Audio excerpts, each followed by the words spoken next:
Hey guys, how's it going? Michael Troy here. Today we're looking at Batman 655 Facsimile Edition from Grant Morrison and Andy Kubert. So much fun. Look at that great classic cover. Cannot wait to share it with you. Subscribe to my channel if you haven't already. Hit that like button and let's get right into it. Alright, so I did get the blank variant because I'm always going to get those if I can from here on out. I don't know why. I'm going to start drawing my blanks and selling them on eBay for, get your rare original Michael Troy art while you can, or when you can, whenever I do it. Anyway, so I'm guessing they're doing a lot of facsimile editions. There has to be a reason.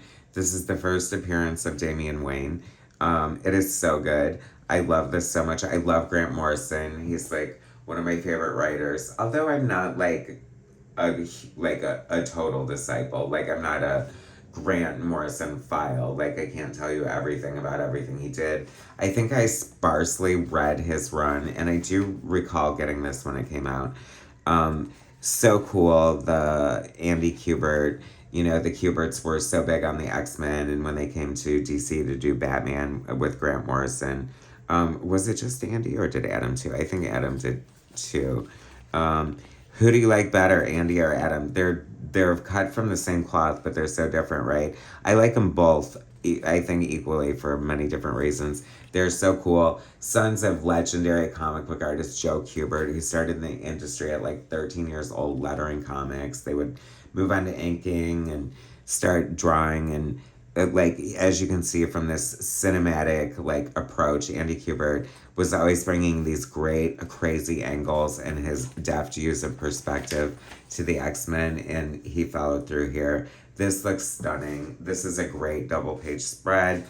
Of course, who doesn't want to see when you have like a great artist like Andy Kubert, you're always like salivating to see their version of like Joker and Batman or whatever, if they're jumping ship and going from Marvel to DC. Which is funny because I feel like their dad, Joe Kubert, was definitely more of a, a Marvel or a DC man tied to Hawkman. Where have we gotten to the credits page? Not yet.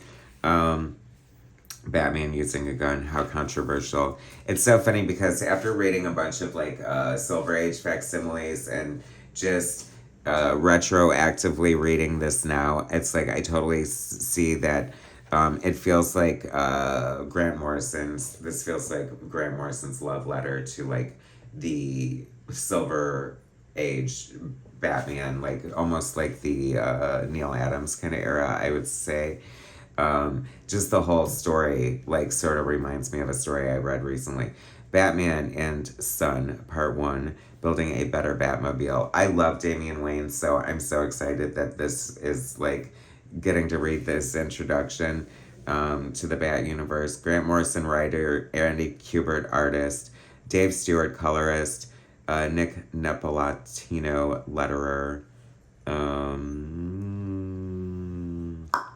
Alright, so the colors look bright and beautiful and vibrant, and I'm wondering like if he was going for like a TV show kind of vibe, but sometimes it's a bit too much and distracting. Sometimes the art looks like too, because like Andy is like a classic like comic book artist in a lot of ways, even though he did sort of bring that into like through the 90s or whatever. And I don't think he needs a ton of like over rendering coloring. That said, it looks good and seems like some of this, but some of the like bright lights and effects get a little confusing and muddied. So like they're basically telling Alfred and Commissioner Gordon are kind of telling Batman to take a vacation, and I feel like we've been here before. So he's like, maybe I do, maybe I don't. Like, this spread here definitely reminds me kind of like something that could have came out of like the Neil Adams era Batman. I love how the characters are interacting.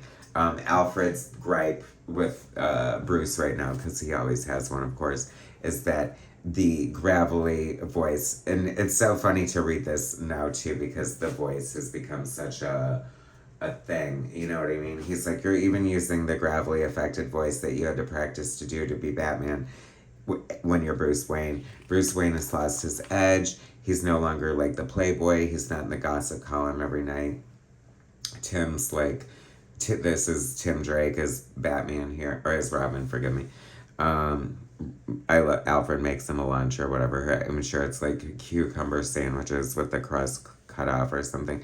You know, Grant Morrison is Scottish, and there's like a lot of things that feel so delightfully proper in the way he writes, I don't know, and different from like an American aesthetic. But this art is so good. You know, a good art writer knows to let a panel like that just be alone when the art is arting that good. This is so fun. I love this. There's this like Kirk Langstrom story going on. You know, Batman immediately runs into him at this place, and he's like, "Oh boy, I knew better than to know that nothing was something. You know, this vacation wouldn't go interrupted. They kidnapped his wife, and they want whoever this mysterious woman in the shadows is, wants his what do you call it? I mean, we know who they are. His man-bat formula, and they'll give him the antidote to save his wife.